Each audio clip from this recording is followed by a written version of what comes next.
Morning mga guys, may ginawa akong TV kanina. Flat screen siya mga guys. Ang model niya ay Nico ang brand niya mga guys. At siya ay, kanyang size mga guys ay 20 inches. Ang problema to kanina mga guys, yung bago siya ginawa, ayon sa customer mga guys, bigla siyang nawala. At yung chinek niya, kinagat ng daga yung plug nito mga guys. Ito mga guys, yung plug niya kung nakita nyo, ito siya mga guys, nagkaputol-putol siya dito mga guys, nabalatan.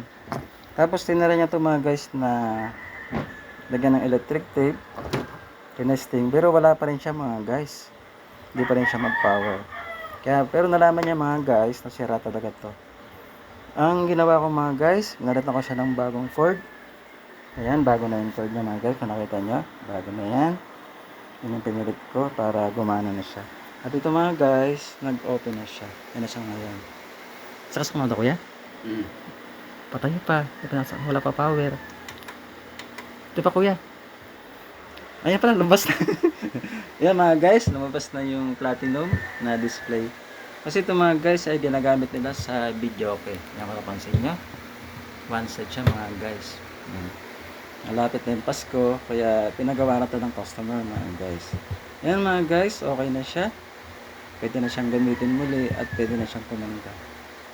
Ayan ang dahilan mga guys, minsan kaya nasisira ang TV dahil napapasok ito ng daga mga guys.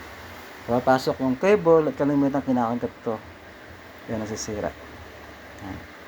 Sinare ko na sa inyo mga guys kung paano gawin yung mga ganitong klaseng TV na nasira ng pinagat ng daga yung cord.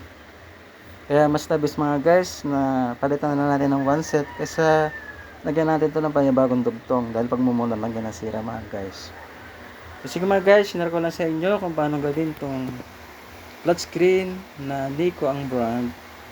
Kung sakaling mangyayari yan sa TV nyo at nasira tong cord na to, para sure na hindi man nasira mga guys, papalitan nyo na siya ng bago.